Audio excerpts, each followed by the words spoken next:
Hello friends. So இன்றைக்கி நம்ம பார்க்க போகிறது ஒரு சிம்பிளான தக்காளி சட்னி எப்படி செய்யலான்னு பார்க்கலாங்க. ரொம்பவே சிம்பிளாக பண்ணிடலாம். ஃபஸ்ட்டு ஒரு பேனில் 1 டேபிள் ஸ்பூன் அளவுக்கு ஆயில் விட்டுக்கோங்க. எண்ணெய் காஞ்சதும் இதோட வந்துட்டு பூண்டு ஒரு 10 பல்லு, உங்களுக்கு காரத்துக்கு ஏற்ப நீங்கள் மிளகா ஆட் பண்ணிக்கோங்க.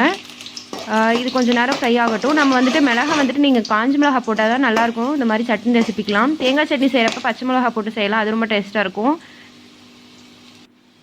இப்போ வந்துட்டு இதோடய வந்துட்டு ஒரு வெங்காயம் எடுத்திருக்கேன், பெரிய வெங்காயமாக பார்த்து எடுத்திருக்கேன். சட்னி வந்து இன்றைக்கி நாங்கள் 2 பேர்த்துக்கு தாங்க செய்ய போகிறோம். அதனால் வந்துட்டு ஒரு வெங்காயம் கரெக்டாக இருக்கும்.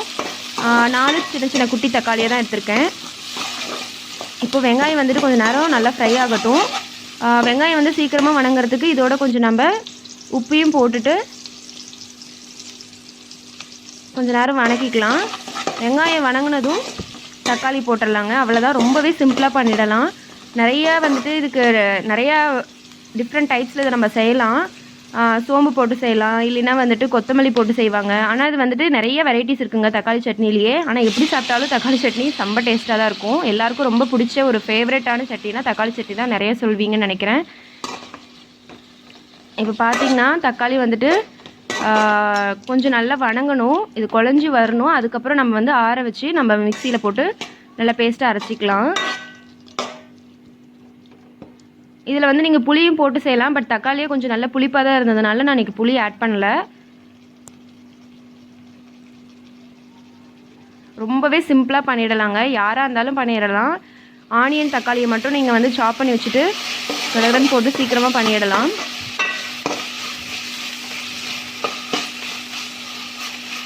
இப்போது நம்ம தக்காளி வந்துட்டு நல்லா வணங்கிடுச்சு. இப்போ பார்த்தீங்கன்னா உங்களுக்கே டிஃப்ரென்ஸ் தெரியும், முன்னாடி இருந்ததுக்கும் இப்போ இருக்கிறதுக்கும். இது வந்து நம்ம ஆற வச்சுட்டு இப்போ அரைச்சிடலாம்.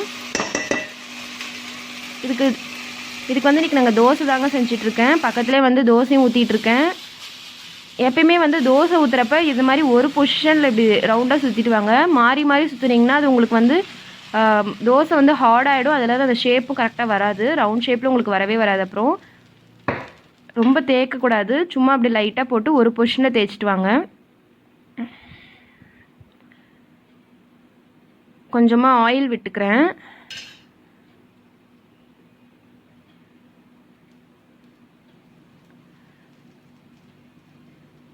தோசை வேகட்டும். நான் வந்துட்டு சட்னி வந்து அரைச்சி எடுத்துகிட்டு வந்துட்டேங்க.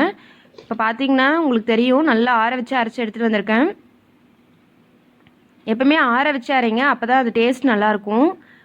இப்போ பார்த்தீங்கன்னா தோசையும் ரெடி ஆகிட்டே இருக்குது.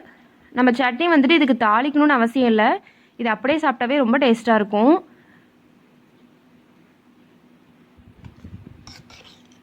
பார்த்திங்கன்னா நம்ம சட்னி செம்மையாக ரெடி ஆகிடுச்சுங்க.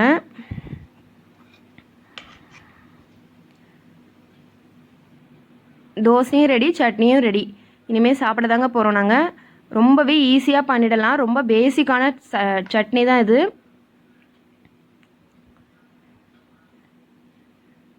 நீங்களும் உடனே செஞ்சு பாருங்கள். இன்றைக்கி பிரேக்ஃபாஸ்ட்டோ டின்னரோ நீங்கள் செஞ்சுட்டு எப்படி இருந்ததுன்னு எனக்கு கமெண்ட் பண்ணுங்கள்.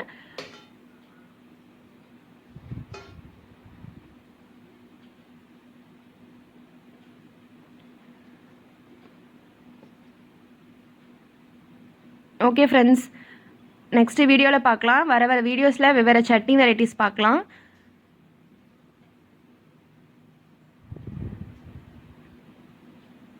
பார்க்கவே ரொம்ப எம்மியாக இருக்குது, சாப்பிடவும் ரொம்ப டேஸ்ட்டாக இருந்ததுங்க.